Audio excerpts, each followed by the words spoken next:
namanya apa? Persia. Persia itu wilayahnya mana saja? Dari mulai India, semua India, masuk kemudian Afrika sebagian, masuk kemudian daerah Jazirah Arab sebagian, sampai kemudian perbatasan Romawi. Bayangkan kekuasaannya sekitar 1201 tahun, 12 abad Persia memimpin dunia. Persia, Bu, luas wilayahnya coba lihat itu, 7,4 juta kilometer. 7,4 juta. Maaf, jujur, Indonesia berapa luasnya? Indonesia itu luasnya 2 juta kilometer. Berapa? 2 juta kilometer. Persia berapa? 7,4. Nah, lihat. Ini gerbang kotanya. Jadi kalau orang mau datang ke ibu kotanya di Ctesiphon, ini gerbang ibu kotanya. Itu sudah di atas, sudah runtuh, rompal. Itu manusia kecilnya cuma segitu. Itu di zaman itu tidak ada lift, tidak ada helikopter. Persia bisa bangun bangunan seperti itu di zaman itu. Dan bukan hanya itu, kita lihat lagi. Nah, lihat. Mereka mampu membangun gedung-gedung tinggi. Bahkan Persia punya militer, punya tentara yang tidak pernah kalah perang. Agamanya apa Persia? Kristen? Bukan. Yahudi? Bukan. Agamanya Majusi. Apa itu Majusi? Menyembah api. Masih ingat Ibu? Pada saat Nabi kita Muhammad SAW lahir, api-api di kerajaan Majusi mendadak mati. Mereka kaget, kok mati? Ada apa? Ada apa? Bingung semuanya. Ternyata apa? Di Mekah Al-Mukarramah, Nabi SAW lahir. Mati apinya semua. Inilah Persia. Saya kenalkan kepada Bapak Ibu, inilah negara adidaya di zaman itu. Persia. Namanya Persia dan rajanya namanya Kaisar Kisra dari Persia. Teknologinya hebat, bangunannya hebat, militernya hebat, berkuasa 12 abad. Lihat, siapa tandingannya? Nih, tandingannya. Romawi, Belanda, Jerman, Inggris, Prancis, ya, Swiss, itu masuknya Romawi. Romawi tidak sebesar Persia. Persia berapa tadi? 7,4. Romawi cuma 5 juta. Sekitar 2 kali atau 3 kali lipatnya Indonesia. Ya, luar biasa, tapi berkuasa lebih lama, 1480 tahun. 14 abad memimpin dunia. Agamanya apa? Nasrani. Nah, ini Nasrani. Makanya kalau ibu main ke Eropa, ibu nggak usah heran, banyak gereja. Kenapa? Agamanya bukan Islam, bukan juga Yahudi, bukan Majusi, tapi apa? Nasrani. Ya, baik. Siapa kaisarnya? Kaisarnya banyak. Ada Heraklius dan seterusnya. Nah, berkuasa bukan hanya mampu membangun gedung-gedung tinggi, dia mampu membangun Kolosium. Romawi, Ibu, itu belum pernah berantem, belum pernah perang langsung dengan Persia. Baru hanya serangan-serangan dingin saja, belum pernah perang langsung dengan Persia. Kebayang nggak kalau Persia sama Romawi perang? Kira-kira dunia jadi apa?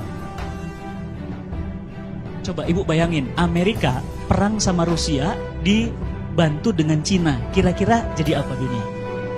Hancur, Ibu.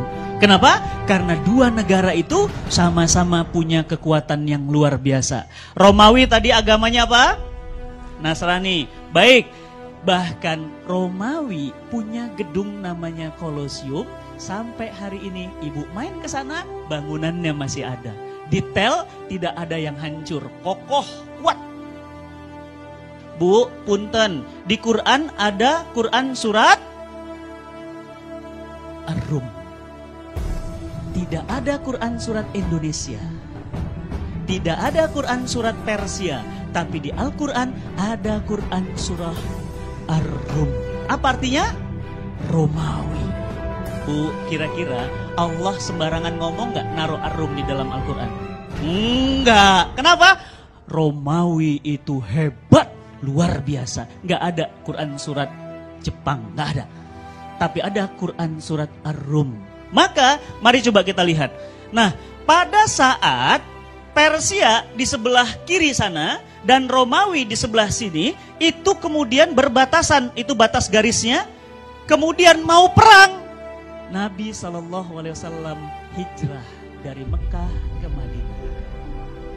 Ketika Nabi Muhammad SAW hijrah dari Mekah ke Madinah, maka Rasulullah mendirikan negara di Madinah. Begitu berdiri negara di Madinah, terdengar kabar bahwa Persia akan perang melawan Romawi. Kira-kira kalau ada dua gajah perang seperti itu, semut gimana? Keinjek. Madinah cuma kota kecil. Para sahabat bertanya kepada Rasulullah SAW, "Ya Rasulullah, ini Romawi sama Persia mau perang. Kira-kira yang menang siapa?" Turunlah Al-Quran, Quran surat Ar-Rum ayat 1. Gulibatir Rum. Allah katakan telah dikalahkan bangsa Roma. Dan kemudian dalam waktu yang setelah itu sekitar 10 tahun kata Al-Quran, min bid'in sinin, maka nanti Persia akan kemudian dikalahkan oleh Romawi. Berarti pemenang terakhirnya siapa? Romawi. Gulibatir Rum, kata Allah. Nanti Romawi kalah, kemudian 10 tahun kemudian, kurang dari 10 tahun, Persia hancur, dihantam oleh Romawi. Apa yang Al-Quran katakan benar. Ibu tahu, banyak orang masuk Islam. Kenapa masuk Islam? Karena Al-Quran bisa membaca apa yang terjadi yang akan datang.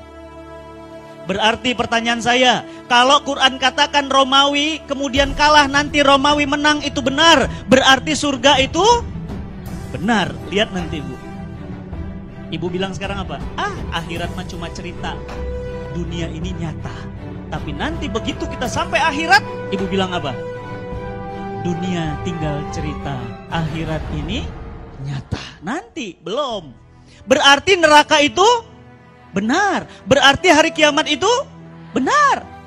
Ketika mereka ingin bertempur, para sahabat bertanya, "Ya Rasulullah, siapa yang menang?"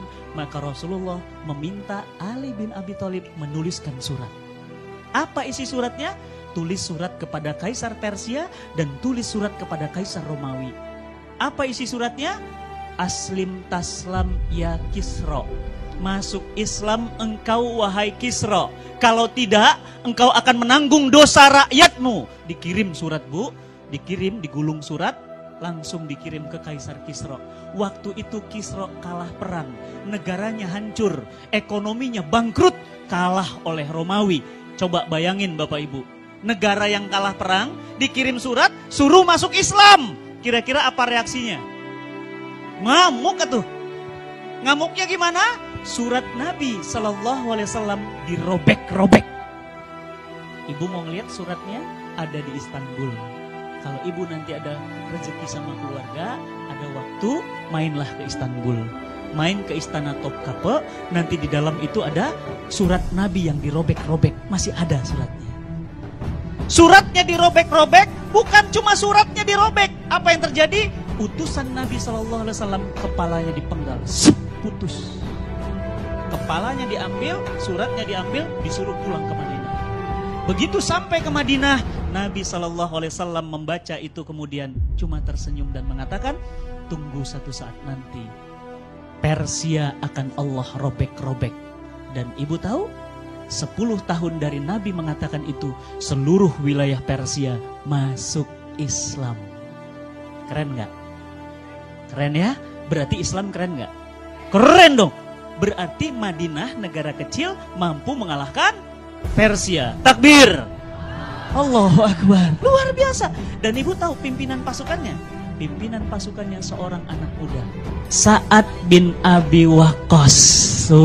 Bu belajar sejarah Bu. Hebat ya. Kan Romawi ngalahkan Persia. Nah Persia kalah sama Madinah. Berarti sebenarnya Madinah lebih hebat dari Romawi. Ya, yang kedua, surat yang kedua, Nabi SAW kan gak bisa baca dan nulis, minta kepada para sahabat, tolong cepat buat surat, kirim ke Romawi. Dikirim surat yang sama, isinya apa? Aslim taslam ya Heraklius. Masuk Islam engkau wahai Heraklius, kalau tidak engkau akan menanggung dosa rakyatmu. Ibu-ibu tahu? Bapak-bapak tahu? suratnya dirobek? Enggak. Kenapa? Karena Heraklius beragama Nasrani asli. Berarti kitab sucinya Injil. Begitu kemudian dibaca suratnya, pemenang perang, jagoan, hebat, dia baca surat, dia lihat di bawah ada stempel Nabi, stempelnya terbuat dari cincin. Tulisannya apa? Ahmad Muhammad. Dia baca, dia bilang apa? Wahai para pendeta, sini kumpul semua. Ada apa Tuanku Kaisar? Coba baca surat ini. Ini ada surat dari Madinah, namanya Ahmad Muhammad. Bukankah ini ada dalam kitab suci kita? Bukankah ini Nabi baru? Tolong para pendeta, bawa beliau ke sini. Aku akan cuci kakinya, aku akan menyiumnya, dan kemudian aku akan pindah agama kepadanya. Aku rindu kepadanya. Bayangin Bu, merinding saya. Bu, kalau itu terjadi, Prancis, Jerman, Inggris, Muslim semua. Tapi qadarullah tidak. Kenapa? Pendetanya bilang, jangan wahai Kaisar. Kita negara hebat, baru menang perang melawan Persia. Masa kita kalah sama Madinah? Apa kata dunia? Paham? Akhirnya apa? Terus kita harus lakukan apa? Tolong kirim pasukan perang, kata para pendetanya. Kita coba uji sehebat apa Madinah itu. Bapak dan Ibu yang dirahmati Allah. Terjadilah perang di perbatasan yang biru itu antara pasukan Islam dengan pasukan Romawi. Bapak Ibu tahu? Pasukan Romawi 450.000 pasukan, pasukan Islam cuma 24.000. Harusnya siapa yang menang? Romawi dong, menang lawan Persia, pasukannya elit, militernya kuat. Tapi ternyata hancur berkeping-keping pasukan Romawi di tangan kaum muslimin. Siapa pimpinan pasukannya? Khalid bin Walid, Saifullah. Tahu Saifullah? Pedangnya Allah. Kira-kira yang namanya pedangnya Allah mungkin kalah nggak? Malu dong, masa pedang Allah kalah? Ibu, Saifullah, Khalid bin Walid itu mu'alaf. Baru masuk Islam, tapi mampu menaklukkan Romawi. Berarti pertanyaan saya, siapa yang mengalahkan Persia dan Romawi? Madinah. Iya Allah, semuanya Allah.